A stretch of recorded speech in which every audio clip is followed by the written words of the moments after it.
Halo Bapak Ibu guru hebat di seluruh Nusantara. Selamat datang kembali di sesi bedah materi kita. Jujur aja nih, sebagai garda terdepan pendidikan, Andalah pemandu utama yang bakal bawa anak-anak kita masuk ke era baru, yaitu Kurikulum Nasional 2025. Nah, hari ini kita bakal ngupas tuntas topik yang mungkin kedengarannya lumayan futuristik ya, coding dan kecerdasan artifisial. Spesifiknya, kita akan bedah modul 1 untuk jenjang SMP. Jadi, mari kita ubah rasa penasaran atau mungkin sedikit rasa khawatir yang wajar banget itu, jadi antusiasme dan pemahaman yang benar-benar utuh. Oke, biar pembahasannya terarah, kita punya 5 agenda utama hari ini. Kita akan bahas era baru kurikulum nasional, terus alasan kenapa sih harus belajar coding dan kecerdasan artifisial. Habis itu kita masuk ke 4 elemen utamanya, meluruskan bedanya coding dan pemrograman, dan pastinya kita tutup dengan strategi pedagogisnya. Langsung aja kita masuk ke bagian pertama, era baru kurikulum nasional dan gimana kita bersiap menghadapi lanskap digital. Kita semua tahu kan, lanskap digital itu pergerakannya cepat banget. Ibaratnya, kita nggak bisa lagi cuma duduk manis jadi konsumen teknologi. Kita harus bisa jadi pengendalinya. Nah, modul 1 ini benar-benar menggarisbawahi hal tersebut dengan sangat cerdas. Tujuannya apa sih? Jelas banget, untuk membekali peserta didik kita supaya mereka siap menghadapi dunia yang terus berubah, bisa ngatasin tantangan baru, dan pada akhirnya berkontribusi buat kesejahteraan diri sendiri maupun orang lain. Jadi intinya, tujuan akhir kita itu bukan semata-mata nyetak programmer atau ahli robotika Bapak Ibu. Kita sedang membentuk karakter. Kita mau anak-anak kita jadi warga digital yang tangguh dan pastinya bijaksana. Lanjut ke bagian kedua. Mengapa sih kita harus belajar coding dan kecerdasan artifisial? Mari kita gali alasan utamanya. Jadi gini, modul 1 ini udah netapin 3 pijakan utama. Yang pertama, terampil berpikir komputasional. Ini tuh fondasi mutlaknya Bapak Ibu. Kita ngajarin anak-anak gimana caranya mecahin masalah secara logis dan sistematis. Terus yang kedua, biar mereka adaptif. Industri digital kan berubahnya setiap hari ya. Kalau mereka paham cara kerjanya, mereka nggak bakal gampang tertinggal.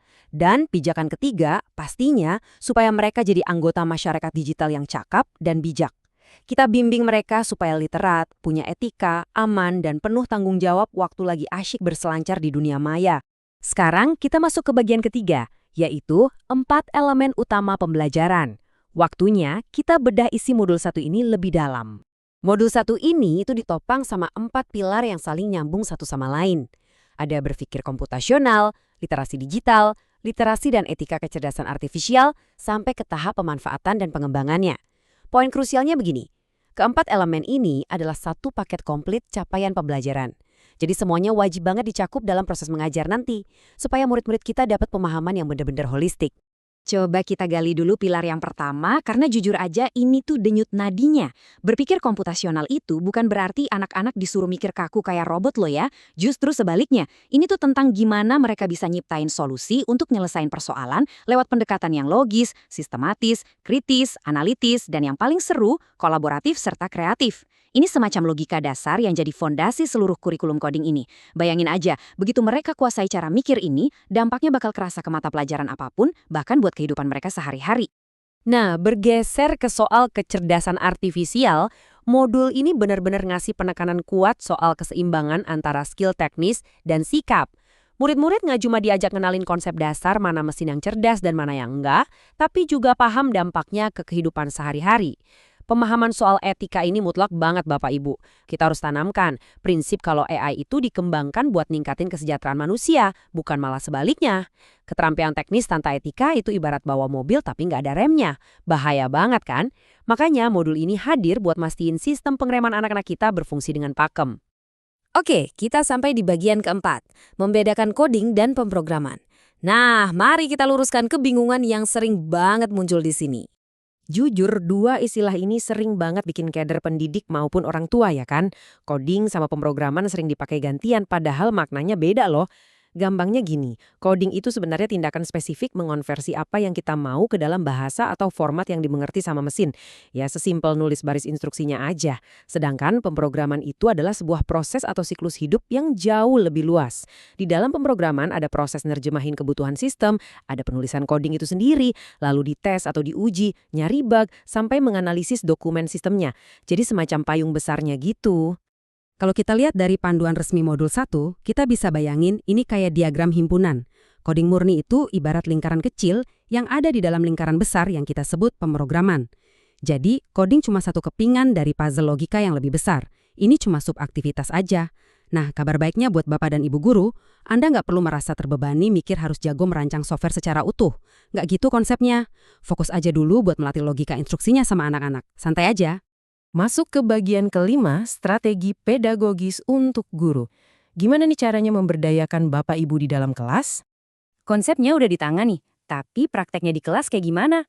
Nah, modul 1 menyarankan kita buat pakai pemetaan alur taksonomi solo. Kedengarannya akademis banget ya, tapi aslinya simple kok. Ini tuh cuma kerangka terstruktur buat ngelihat seberapa jauh sih pemahaman siswa kita. Mulainya dari tahap memahami, di mana Bapak Ibu ngajak siswa ngenalin ruang lingkup sama konsep materinya. Kalau udah mantep, geser ke tahap mengaplikasi dengan bikin tujuan pembelajaran yang konkret. Puncaknya ada di tahap merefleksi, buat mendiskusikan apa aja tantangan selama belajar. Bener-bener peta jalan yang super jelas dan terarah banget kan? Dan ini nih kabar yang paling melegakan. Modul 1 ini benar-benar nyambung sama kerangka atau metode yang pasti udah jadi makanan sehari-hari Bapak Ibu. Tinggal terapin aja pembelajaran berbasis proyek. Terus integrasiin juga sama kerangka TPAK, di mana Bapak Ibu ngegabungin pedagogi, konten sama teknologi jadi satu kesatuan yang asyik. Lebih kerennya lagi, setiap elemen pembelajarannya udah dirancang khusus buat ngasah profil pelajar Pancasila anak didik kita, terutama soal bernalar kritis dan pastinya kreativitas. Pada akhirnya, Bapak Ibu, mata pelajaran baru ini nggak cuma melulu soal mesin, tapi tentang manusia hebat di baliknya. Panduman dan strukturnya udah lengkap ada di modul 1, apalagi udah nyambung banget sama gaya ngajar yang selama ini Anda kuasai. Anda nggak dituntut berubah jadi pakar IT dalam semalam kok. Peran utama Bapak Ibu di sini adalah jadi fasilitator yang mengasah logika dan etika digital anak-anak kita. Jadi, pertanyaannya sekarang, setelah ngelihat betapa terstrukturnya modul ini, apakah Anda siap melangkah maju dan jadi agen perubahan buat generasi penerus di era kecerdasan artifisial ini? Pasti siap dong. Teruslah belajar, teruslah menginspirasi, dan sampai ketemu lagi di sesi bedah materi seru kita selanjutnya.